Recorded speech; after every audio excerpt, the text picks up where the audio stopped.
ওম নমো ভগবতে বাসুদেবায়। জয় শ্রীকৃষ্ণ। রাধে রাধে। 10ই জুলাই বৃহস্পতিবার আজ গুরু পূর্ণিমার পবিত্র দিন। বছরের 24টি পূর্ণিমার মধ্যে একটা শ্রেষ্ঠ অন্যতম পবিত্রপূর্ণ তিথি হচ্ছে এই আষাঢ়ী পূর্ণিমা বা গুরু পূর্ণিমা তিথি। খুবই শুভ একটি দিন। এই দিনে অনেকেই ভক্তি ভরে ব্রত করবেন, লক্ষ্মী ও নারায়ণের পূজা অর্চনা করবেন। এই দিনে কিছু খান কিংবা না খান। পূর্ণিমার দিনে ভুলেও মুখে তুলবেন না এই 3টি খাবার। এতে আপনার জীবনে নেমে আসবে চরম বিপর্যয়, দুঃখ, দারিদ্রতা।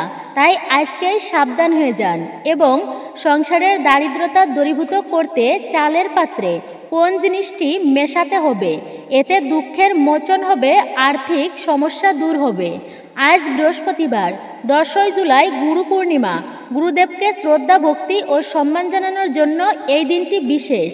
গুরু পূর্ণিমা আষাঢ় মাসের পূর্ণিমা তিথিতেই প্রতি বছর গুরু পূর্ণিমা পালন করা হয়। এই দিন গুরু পূজা করার একটা প্রথা রয়েছে হিন্দু ও বৌদ্ধ ধর্মে। এই দিনটির গুরুত্ব অপরিসীম। গুরু আমাদের মনের সমস্ত সংশয়, সন্দেহ ও অন্ধকার দূর করেন, নতুন পথের দিশা দেখান। গুরুর দেখানো পথে চললে জীবনে সুখ, শান্তি, আনন্দ ও মোক্ষ প্রাপ্তি হয়। অর্থাৎ যিনি অন্ধকার থেকে আলোর দিকে নিয়ে যান, তিনিই হচ্ছেন গুরু। গুরুকে শ্রদ্ধা জানাতে বৈদিক যুগ থেকে গুরু পূর্ণিমা পালিত হয়ে আসছে। এই দিনে আপনি যাকে গুরু জ্ঞান করেন তার পূজা করা হয়। প্রাচীন কাল থেকেই গুরুদেবের সম্মানজনক স্থান দেওয়া হয়েছে। গুরুর স্থান বলা হয়েছে সর্বাগ্রে, অর্থাৎ সবার উপরে। গুরু আমাদের পরম জ্ঞান দান করেন, তাই তাদেরকে জীবনে ঈশ্বরতুল্য বলে মনে করা হয়। গুরু পূর্ণিমা হলো বৈদিক প্রথা, যার মধ্যে শিষ্য তার গুরুকে শ্রদ্ধা প্রদর্শন করেন। পৌরাণিক কাহিনী অনুসারে গুরু পূর্ণিমার তিথিতে মুনি পরাশর এবং মাতা সত্যবতীর থেকে জন্মগ্রহণ বা আবির্ভাব হয়েছিলেন ভগবানের সত্যাবেশ অবতার, মহাভারত রচয়িতা মহর্ষি বেদব্যাস। এই দিনে তাই মহর্ষি বেদব্যাসের জন্মজয়ন্তী ও পালন করা হয়। আবার হিন্দু পুরাণ অনুযায়ী মহাদেব হলেন আদিগুরু, দেবাদিদেব মহাদেব। এই তিথিতে সপ্তর্ষি অর্থাৎ 7 ঋষিকে মহাজ্ঞান প্রদান করেছিলেন আদিযোগী শিব। এই তিথিতে আদিগুরুতে রূপান্তরিত হয়েছিলেন তিনি। এই দিনে বুদ্ধদেব বৌদ্ধত্ব জ্ঞান প্রাপ্ত করেছিলেন। তাই সনাতন ধর্মে এই গুরু পূর্ণিমার দিনটি বিশেষভাবে গুরুত্ব এবং মাহাত্ম্য রয়েছে এই দিনের। এই দিনটি পূজা অর্চনার মধ্য দিয়ে এবং গুরুকে শ্রদ্ধা জ্ঞাপনের মধ্য দিয়ে পালন করা উচিত প্রত্যেকের। সব থেকে গুরুত্বপূর্ণ বিষয় হচ্ছে আপনারা এই গুরু পূর্ণিমার দিনে অবশ্যই গীতা ভাগবত পাঠ করবেন বাড়িতে। কেন এই গুরু পূর্ণিমা এতটা মহিমাপূর্ণ? কেন ব্যাসদেব জগতে তিনি পূজনীয় হয়ে আছেন? কেননা তিনি সমস্ত শাস্ত্রকে লিপিবর্ধিত করেছিলেন, আর সেই শাস্ত্র পাঠ করে মানুষ জ্ঞান প্রাপ্ত করে সন্ন্যাস হয়ে যাচ্ছে, ভক্ত হয়ে যাচ্ছে। জ্ঞান হচ্ছে প্রথম বিষয়। চেতনায় যদি দিব্য জ্ঞান না থাকে তাহলে কিভাবে ব্যক্তি ধর্মপথে অগ্রসর হবেন? তাই জ্ঞান হচ্ছে আবশ্যক। জ্ঞান অধ্যয়ন করে মানবকে পবিত্র করতে পারে। শাস্ত্রের মধ্যে জ্ঞান যিনি লিপিবর্ধিত করেছিলেন সর্বপ্রথম, আর তিনি হচ্ছেন বেদব্যাস। বেদকে 4 খণ্ডে বিভক্ত করে তিনি শাস্ত্র আকারে লিপিবর্ধিত করেছেন।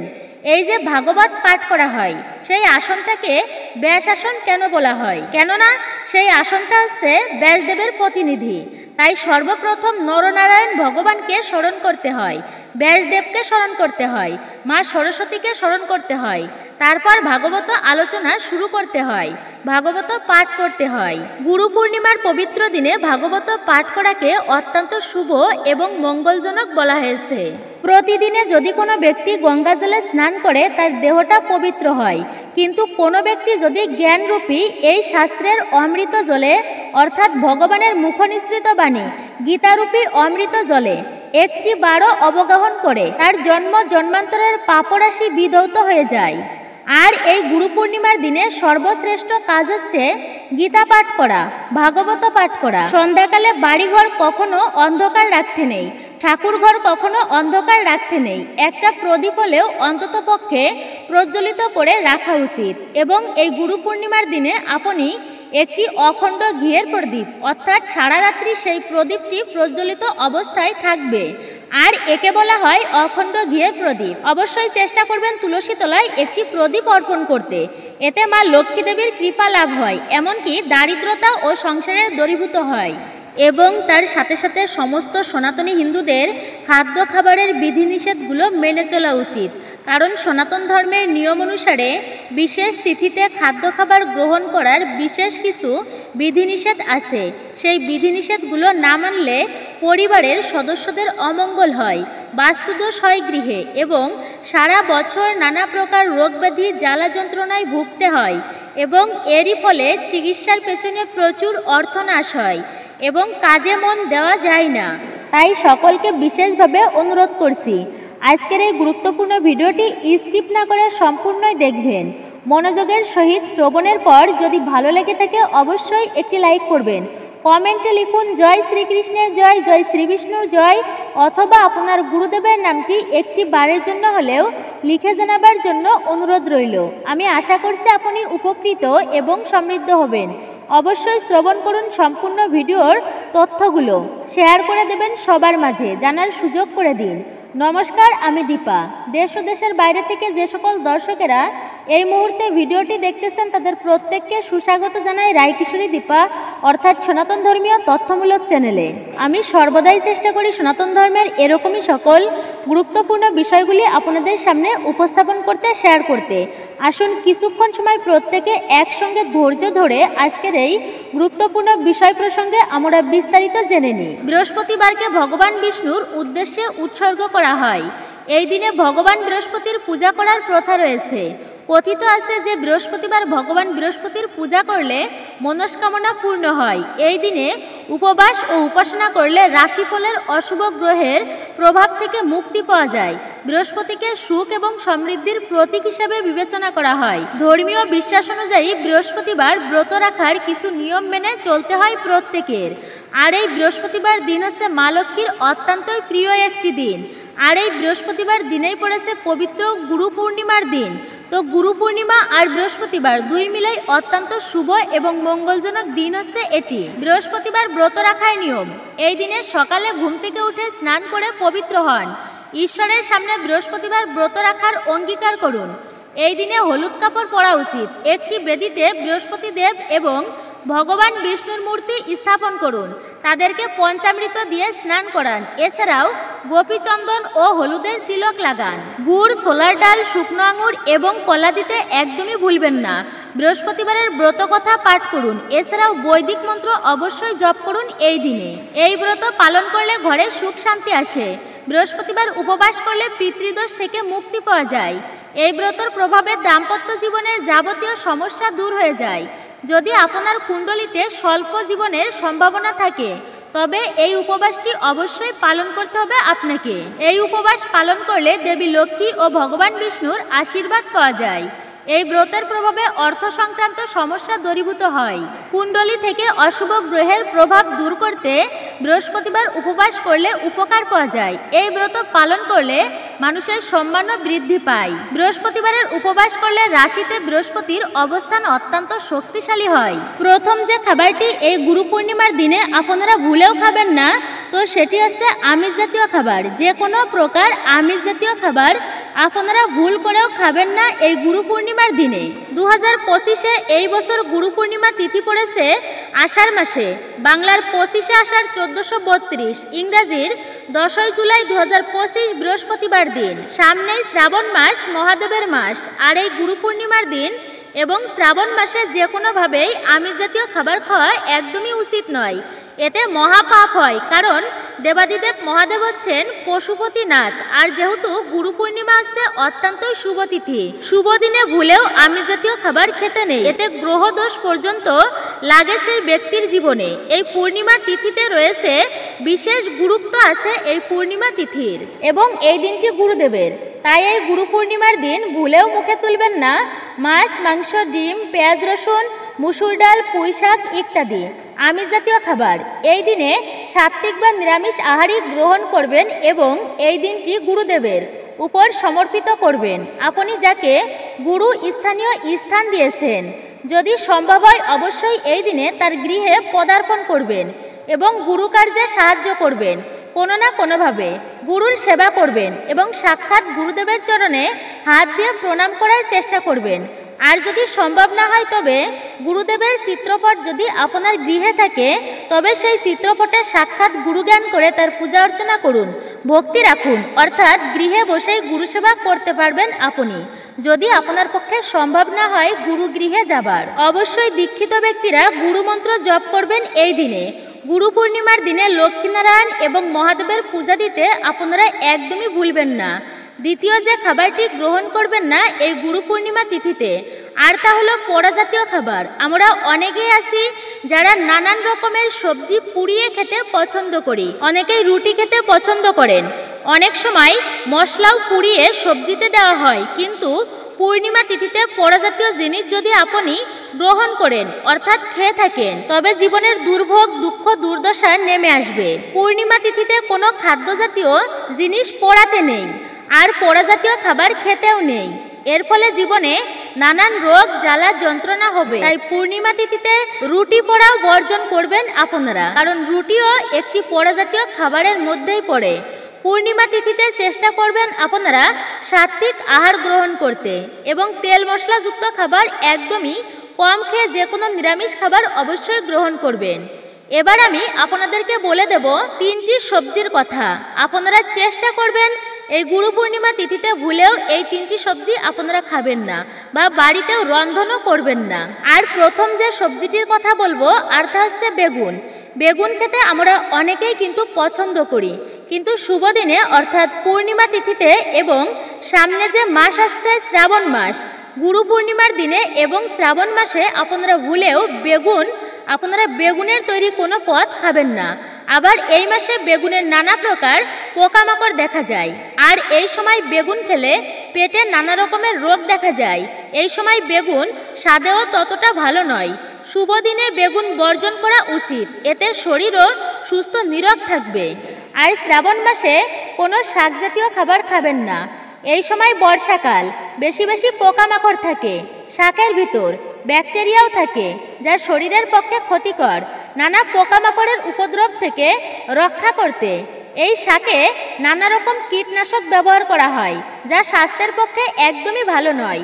এই সময় শাক হজম হবে না, পেটের সমস্যা দেখা দিবে নানা রকমের। গুরু পূর্ণিমার এই দিনে ভুলেও খাবেন না আরেকটি সবজি, আর তা হলো ঢেঁড়স। গুরু পূর্ণিমার দিনে খাবেন না তেতো জাতীয় কোনো খাবার। যে কোনো পূর্ণিমা তিথিতে তেতো জাতীয় খাবার যদি বাড়িতেও রান্না করা হয় এবং সেটি খাওয়া হয় তাতে বাড়ির লোকজনের মধ্যে তিক্ততা বাড়ে। আর এই সময় বরঞ্চ পূর্ণিমা তিথিতে ঠাকুরকে নিবেদন করুন মিষ্টি জাতীয় ভোগ, পায়েস, ক্ষীর, ননি, লুচি, সুজির ভোগ, বা দোকান থেকে মিষ্টি কিনে এনেও ঠাকুরকে ভোগ নিবেদন করতে পারেন এবং সেই প্রসাদই অবশ্যই খাবেন আপনারা। আপনার পছন্দের সবথেকে প্রিয় ফল ঠাকুরকে ভোগ হিসাবে অর্পণ করুন। যে ভোগ ঠাকুরকে নিবেদন করবেন পূর্ণিমা তিথিতে, যে সকল ভক্তেরা উপবাস থাকবেন সেই প্রসাদ খেয়ে উপবাস ভঙ্গ করবেন। যদি আপনি উপবাস নাও করেন, নিত্য পূজার ক্ষেত্রেও আপনি অবশ্যই ঠাকুরকে যে কোনো মিষ্টি জাতীয় দ্রব্য নিবেদন করবেন এবং এই দিনে মিষ্টি জাতীয় খাবার আপনিও খাবেন এবং বাড়ির অন্যান্য সদস্যদেরকেও খাওয়াবেন। কারণ পূর্ণিমা তিথিতে মুখ মিষ্টি করতে হয়। কখনো ভুলেও কোনো তেতো জাতীয় খাবার বা তেতো জাতীয় জিনিস এই দিনে বাড়িতে রন্ধনও করবেন না এবং খাবেনও না। এর ফলে পারিবারিক সম্পর্কের মধ্যে তিক্ততা আসবে। উচ্ছে, করলা, চিরতা পাতার রস এই দিনে আপনারা খাবেন না। যে সমস্ত ভক্তেরা নিষ্ঠা সহকারে পূর্ণিমার ব্রত করেন তারা পঞ্চরবিশস্যর খাবারও গ্রহণ করেন না, অর্থাৎ ভাত বা রুটি সেই দিন খান না। তারা বর্জন করেন ধান থেকে তৈরি সকল খাবার। গম, ভুট্টা বা যব থেকে তৈরি ডাল জাতীয় খাবার তারা এই সমস্তটাই বর্জন করেন। যারা পূর্ণিমার ব্রত করেন তাদের ক্ষেত্রেই প্রযোজ্য, যারা এই পূর্ণিমার ব্রত পালন করেন। তবে যারা পূর্ণিমার ব্রত পালন করেন না সেক্ষেত্রে তাদের জন্য এই নিয়মটি খাটে না। আপনারা সাত্ত্বিক খাবার অবশ্যই খেতে পারবেন যারা পূর্ণিমার ব্রত পালন করেন না। আর এই গুরু পূর্ণিমা তিথিতে আপনি যেটি বর্জন করবেন আর তা হলো যে কোনো প্রকার নেশাজাতীয় জিনিস। এই পবিত্র পুণ্যতিথিতে আপনার শিক্ষক, গুরু বা গুরুজনের উপর সমর্পিত। এই দিনে ভুলেও পিতামাতাকে কষ্ট দেবেন না। কোনো সময়েই পিতামাতার মনে কষ্ট বা আঘাত দিতে নেই। পুণ্য পবিত্র দিনে নেশাজাতীয় খাবার খাবেন না, কারণ নেশাজাতীয় জিনিস মানুষ শুধুমাত্র ক্ষণিকের আনন্দের জন্য গ্রহণ করে থাকেন। যেটি শরীরের পুষ্টিকরের কোনো গুরুত্ব নেই, যেটির সঙ্গে কোনো রকমের নৈতিকতার স্থান নেই, শুধুমাত্র প্রমোদ বা আমোদের জন্য নেশাজাতীয় জিনিস গ্রহণ করা হয়, যার কোনো স্বাস্থ্যকর গুণ নেই। আজ যেহেতু বৃহস্পতিবার আর তারপরেও পড়েছে গুরু পূর্ণিমা, এই দিনে অনেকেই বার ব্রত পালন করেন, আবার পূর্ণিমার ব্রতও করবেন অনেকেই। এই ব্রত করলে কি ফল লাভ হয়ে থাকে, আসুন আর কিছুক্ষণ সময় ধৈর্য ধরে সম্পূর্ণই শ্রবণ করি। নববিধা ভক্তির মধ্যে তো প্রথমত হচ্ছে শ্রবণ করা। শ্রবণম মঙ্গলম। আপনি এই দিনে ব্রত করুন কিংবা না করুন, যদি ব্রত করতে নাও পারেন, ভক্তি ভরে অবশ্যই এই ব্রত মাহাত্ম্য কথা শ্রবণ করবেন। এতে একটুকু হলেও আশা করছি এই বৃহস্পতিবার তথা পূর্ণিমার বিশেষ ব্রতের ফল আপনারা প্রাপ্ত করতে পারবেন, প্রাপ্ত করা সম্ভব। এই ব্রত কথা শ্রবণ করা আর জানতেও পারবেন। শুরু করছি বৃহস্পতিবারের ব্রত কথা। বহুদিন আগে ভারতবর্ষে একজন রাজা রাজত্ব করতেন। রাজা যেমন পরাক্রমী ছিলেন, তেমনই ছিলেন দানী। দেবদ্বিজে তার খুবই ভক্তি ছিল। পরের দুঃখে সদাই তার প্রাণ কাঁদত। কোনো প্রার্থী তার কাছ থেকে বিমুখ হয়ে ফিরে যেতেন না। রোজ তিনি মন্দিরে গিয়ে দেব দর্শন করতেন। প্রজাদের নিজের সন্তানের মতোই ভালোবাসতেন। তার দরজা থেকে কোনো প্রার্থী বিমুখ হয়ে কখনোই ফিরে যেত না। এই রাজা প্রতি বৃহস্পতিবারে দেবগুরু বৃহস্পতির ব্রত করতেন। ষোড়শ উপাচারে বৃহস্পতির পূজা করতেন। ব্রাহ্মণ গুরু ও অতিথিকে তৃপ্তি সহকারে ভজন করাতেন। এছাড়া প্রতিদিন তিনি গরিব দুঃখীদের সেবা করতেন। কিন্তু রানী ছিল এর সম্পূর্ণই বিপরীত। এইসব বারব্রত দান ধ্যান তার ভালোই লাগতো না। মনে মনে সে বিরক্ত হতো, কিন্তু রাজাকে মুখ ফুটে কিছুই বলতে পারতো না। রাগে গজগজ করত। রানী কোনোদিনও কোনো ব্রত করতো না, না আর কাউকে একটা কানাকড়িও দান করত। উপরন্ত রাজাকে এইসব ব্রত আর দান করতে নিষেধ করত। এভাবেই কিছুদিন কেটে যায়। হঠাৎ রাজা সৈন্য সামন্ত নিয়ে মৃগয়া করতে গেলেন। প্রাসাদে রইল রানী আর দাস দাসীরা। তাদের মধ্যে একটি দাসী রানীর খুবই প্রিয় ছিল। রাজা শিকারে যাবার ফলে দান ধ্যান, দেবসেবা, ব্রাহ্মণ, অতিথি সেবা সব বন্ধ হয়ে গেল। এমন সময় একদিন স্বয়ং দেবগুরু বৃহস্পতি সাধুর ছদ্মবেশে রানীকে পরীক্ষা করার জন্য প্রাসাদদ্বারে এসে উপস্থিত হলেন। ছদ্মবেশী দেবগুরু প্রাসাদদ্বারে এসে ভিক্ষা চাইলেন। দাসীটা গিয়ে রানীকে সেই কথা জানালো। দাসীর কথা শুনে রানী তাড়াতাড়ি বাইরে বেরিয়ে এসে দেখল তার সামনে একজন সাধু দাঁড়িয়ে আছেন। তাকে দেখে রানীর গা জ্বলে গেল। রানী বললেন, হে সাধু মহারাজ, এই দান আর পুণ্যের উপর আমার ঘৃণা এসে গেছে। আমি অন্তঃপুরের কাজই শেষ করতে পারিনি। আর দান ধ্যান করতে করতে আমার স্বামী এতই ব্যস্ত থাকেন যে আমার সঙ্গে বসে 2 ঘন্টা কথা বলারও সময় হয় না তার। সব সময় একজন না একজন প্রার্থী এসে দরজায় দাঁড়িয়েই থাকেন। ছদ্মবেশী সাধু বললেন, এটা খুবই আনন্দের কথা রানীমা। রাজা তো মহাপুণ্যের কাজ করেছেন। সহধর্মী হিসাবে তুমিও তো এই পুণ্যের অংশ পাবে। সাধুর কথা শুনে রানী বললেন, না না, আমার পুণ্যের দরকার নেই। আপনি কি আমার একটা উপকার করতে পারবেন? সাধু বললেন, বলুন, কি চাই আপনার? রানী বললেন, আপনি আমার উপর কৃপা করে এমন ব্যবস্থা করে দিন যাতে এই ধন ঐশ্বর্য সব নষ্ট হয়ে যায় আর আমি আরামে থাকতে পারি।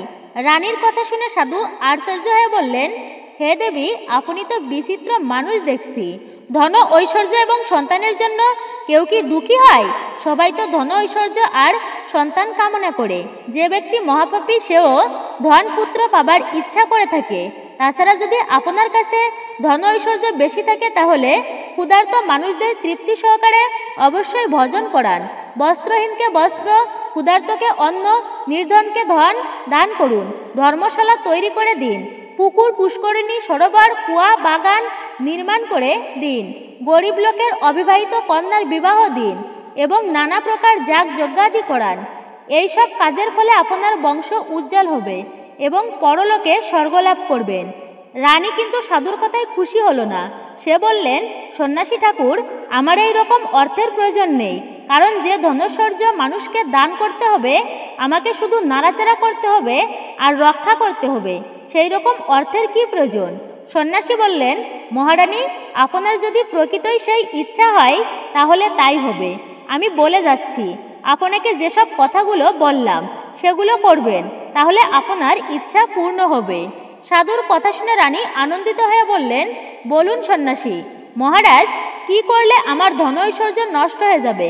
সন্ন্যাসী বললেন, মহারানী, বৃহস্পতিবারে ঘরে গোবর লিপ্ত করবেন, মাথার উকুনা দিয়ে পরিষ্কার করবেন, মাথা ঘষবেন, ঠিক সময়ে স্নান না করে বাসি কাপড়ে থাকবেন, রাজাকে ক্ষৌরকার্য করতে বলবেন, মাছ মাংস মাদক দ্রব্য আহার করাবেন, আর নিজেও আহার করবেন, ধোপাকে কাপড় কাচতে দেবেন।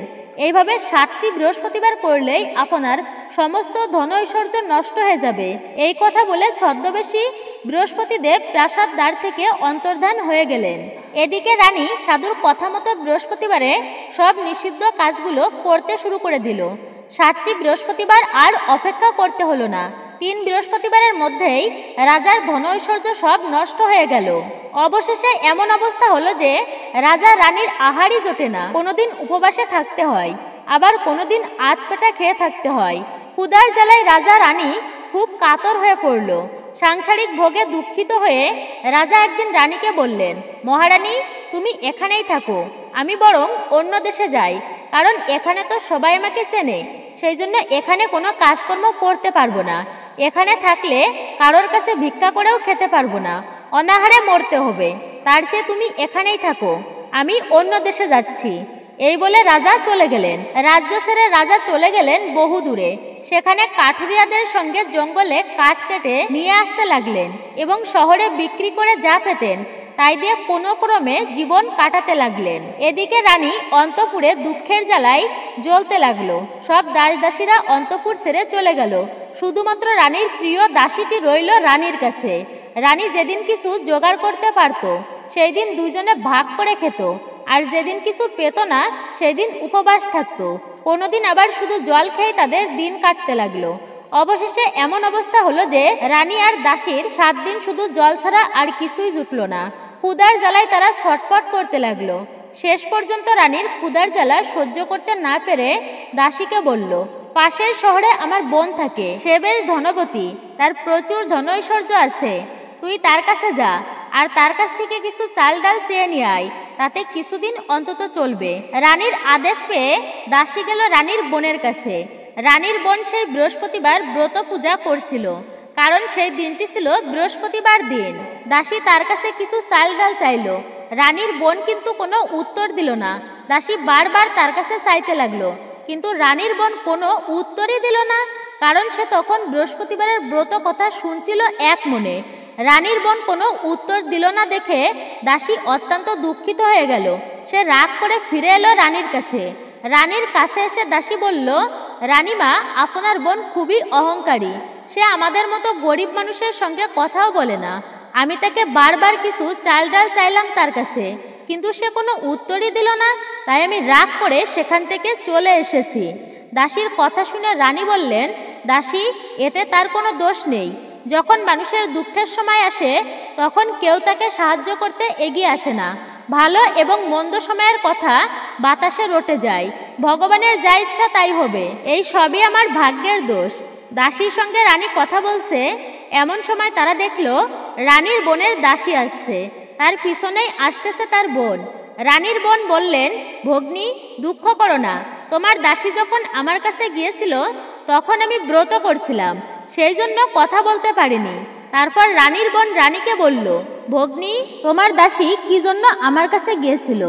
রানী বললেন, বোন, আমার কাছে চাল ডাল কিছুই ছিল না, সেই জন্য আমি কিছু চাল ডালের জন্য দাসীকে তোমার কাছে পাঠিয়েছিলাম।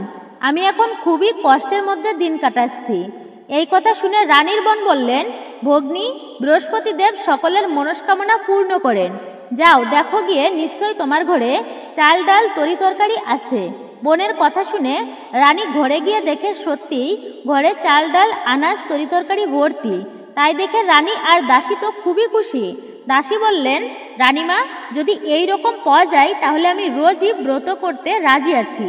আপনি এই ব্রতের নিয়ম জেনে নিন, তাহলে আমিও এই ব্রত অবশ্যই ভক্তি শ্রদ্ধা সহকারে আমি এই ব্রত পালন করব। রানীর বোন বললেন, এই ব্রতে ছোলার ডাল, মনাক্কা ইত্যাদি দিয়ে কলা গাছের গোড়ায় বৃহস্পতি দেবের এবং শ্রী বিষ্ণুদেবের পূজা করতে হয়, প্রদীপ জ্বালাতে হয়, পীতবর্ণের খাদ্য আহার করবে, তারপর ব্রত কথা শুনে প্রসাদ গ্রহণ করবে। এইভাবে ব্রত করলেই দেবগুরু বৃহস্পতি প্রসন্ন হন, তিনি ব্রতকারীর সকল মনোবাসনা পূর্ণ করেন।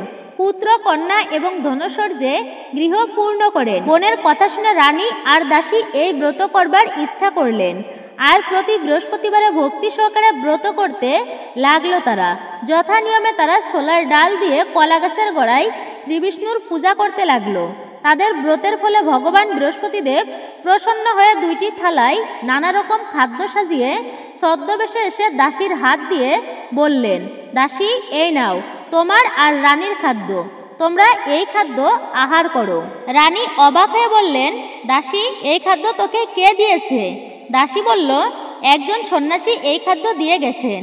রানী বললেন, তোকে দিয়ে গেছে, তুই খা। দাসী বললেন, রানীমা, সেই সন্ন্যাসী আমাদের দুজনকেই খেতে দিয়ে গেছেন, সেই জন্য আপনি আর আমি দুজনেই এই খাদ্য আহার করব।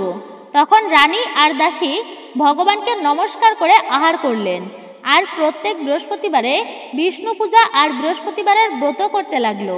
কিছুদিন পর এই ব্রত করার ফলে দেবগুরু বৃহস্পতি প্রসন্ন হলেন, তাদের প্রচুর ধনৈশ্বর্য হলো। অর্থ পেয়ে রানী আবার ব্রতে অবহেলা করতে লাগলো।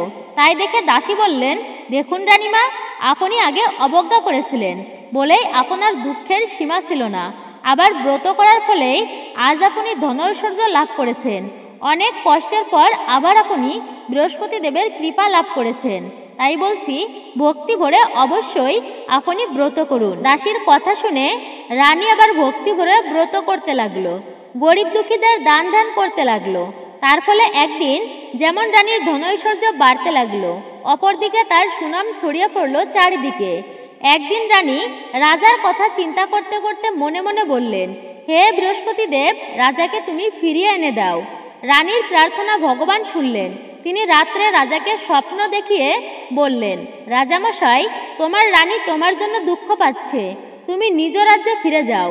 রাজা স্বপ্ন দেখে তার পরদিনই নিজের রাজ্যের উদ্দেশ্যে চললেন। এর আগে একদিন রাজা জঙ্গলে কাঠ কাটতে কাটতে শ্রান্ত হয়ে বসে গালে হাত দিয়ে চিন্তা করছিলেন। এমন সময় বৃহস্পতিদেব ছদ্মবেশে এসে তাকে বলেছিলেন, রাজা, তুমি এত দুঃখ করছে কেন?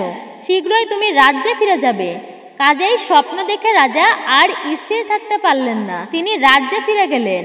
রাজ্যে ফিরে রাজা দেখলেন তার রাজ্যে আবার শান্তি ফিরে এসেছে, দুঃখ দুর্দশার শেষ হয়েছে।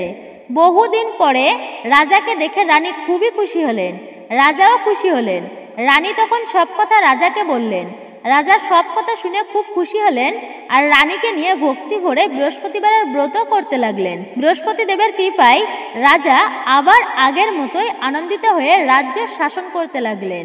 এই ছিল মূলত বৃহস্পতিবারের ব্রত কথা। আশা করছি সকলেই বুঝতে পেরেছেন। এই বৃহস্পতিবার ভক্তি ভরে ব্রত করলে আমরা কি ফল লাভ করতে পারি, তাই এই দিনে আপনারা ব্রত করতে পারেন। এবং এই দিনে দারিদ্রতা দূর করার জন্য চালের পাত্রে কোন জিনিসটি রেখে দিবেন, বৃহস্পতিবার মা লক্ষ্মীর পাঁচালিতে এই কথাটির উল্লেখ আছে। আমরা প্রতিদিন যে রান্না করি সেখান থেকে এক মুষ্টি চাল নিয়ে প্রতিদিন অপর একটি পাত্রে রেখে দিবেন।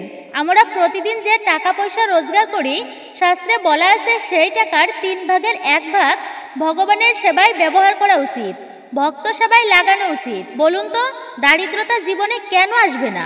আমাদের যেখানে দান করার কথা সেখানে আমরা দান করি না, সৎ পাত্রে দান দিই না। ভগবানের সেবা করলে সেই অর্থের কখনো কমতি হয় না। তাই বলা আছে প্রতিদিন যে রান্না করা হয় সেই চালের থেকে এক মুষ্টি চাল নিয়ে একটা অন্য পাত্রে রেখে দিতে হয়। অর্থাৎ প্রতিদিন মুষ্টি চাল অবশ্যই তুলবেন মায়েরা। আর মাস শেষ হলে সেই মুষ্টি চাল কোনো ব্রাহ্মণ বা বৈষ্ণবদের সেবা করতে হয়। অথবা আপনি ওই চালের সঙ্গে আরও কিছু চাল মিশ্রিত করে খিচুড়ি প্রস্তুত করে বাল্য সেবা দিতে পারেন। ঠাকুরকে ভোগ নিবেদন করে অথবা কোনো বৈষ্ণব ব্রাহ্মণের সেবা দিতে পারেন। অথবা সেই চাল কোনো মন্দিরে দিয়ে আসবেন, যেন সেখানে ঠাকুরের সেবা হয়, ভক্তের সেবা হয়। এই কার্যটি যদি করতে পারেন, আশা করছি মা লক্ষ্মীর একটুকু হলেও বিশেষ কৃপা নিশ্চিত আপনি প্রাপ্ত হবেন এবং সংসারের দারিদ্রতা দূরীভূত হবে।